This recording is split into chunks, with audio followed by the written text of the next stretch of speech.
Casper the car guy here. What we're going to be talking about today is the cooling system and the thermostat.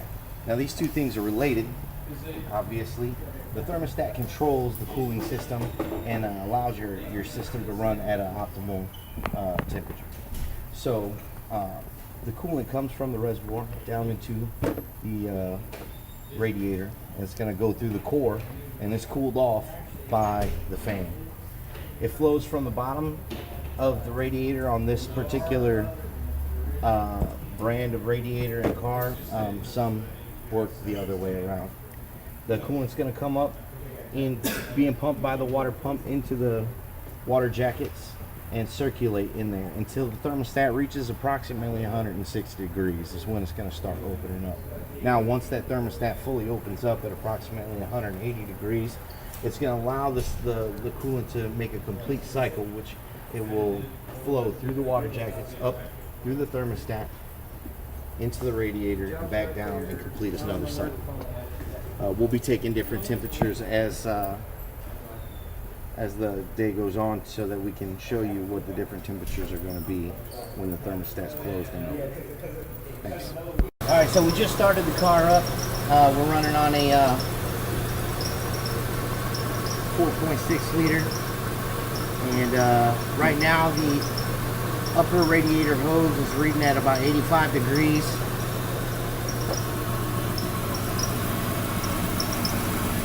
The lower radiator hose is still running at about 676. We're going to see a great temperature change between those two once the thermostat opens up.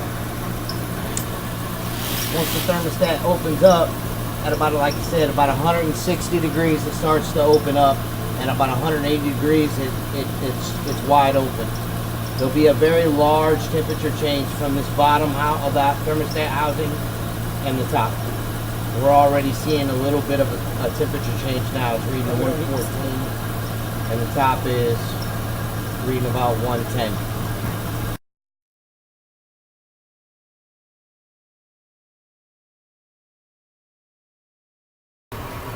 Okay, we're back. We're going to do our last reading on the thermostat and cooling system.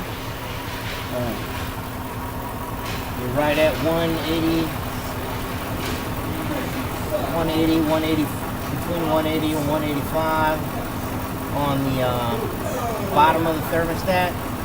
On the top, there's a significant difference.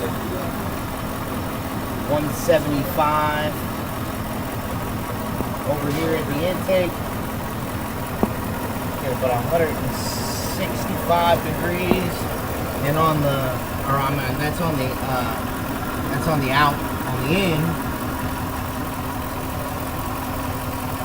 Looking at about 159.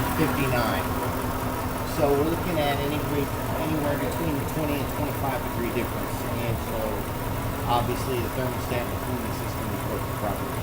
If you like this video, don't forget to thumbs up and subscribe.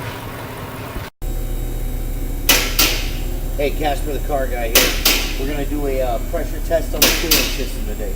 And what we have is a special piece of equipment designed specifically to pressure test the cooling system. What we have here is an adapter cap. It has several different types of adapters to go on different adapting or adapt to different cap styles.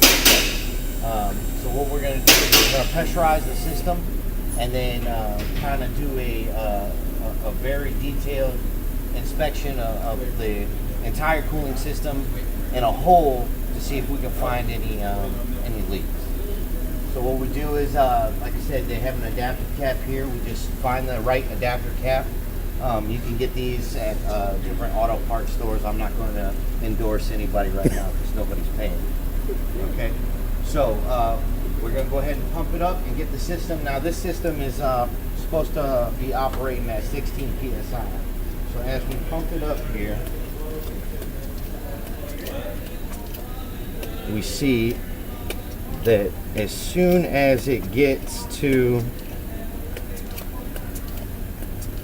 approximately 16 to 17 psi, it vents back down. So it doesn't allow the system to get overpressurized.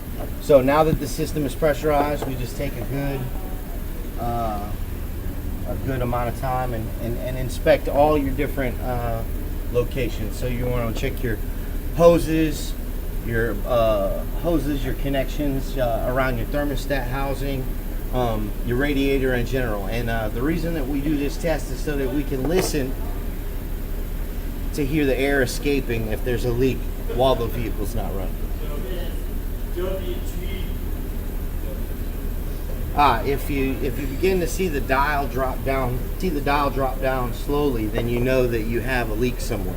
Now that leak could be something simple as a hose. It could be something a little bit more complicated as in a seal, or it could be something a little bit deeper in, possibly a heater core situation. This is a very beneficial test because, like I said, you can use it while the vehicle's not running, so you're not running any risks of burning yourself on anything or leaking coolant anywhere. I'm Casper the Car Guy. Don't forget to thumbs up and subscribe.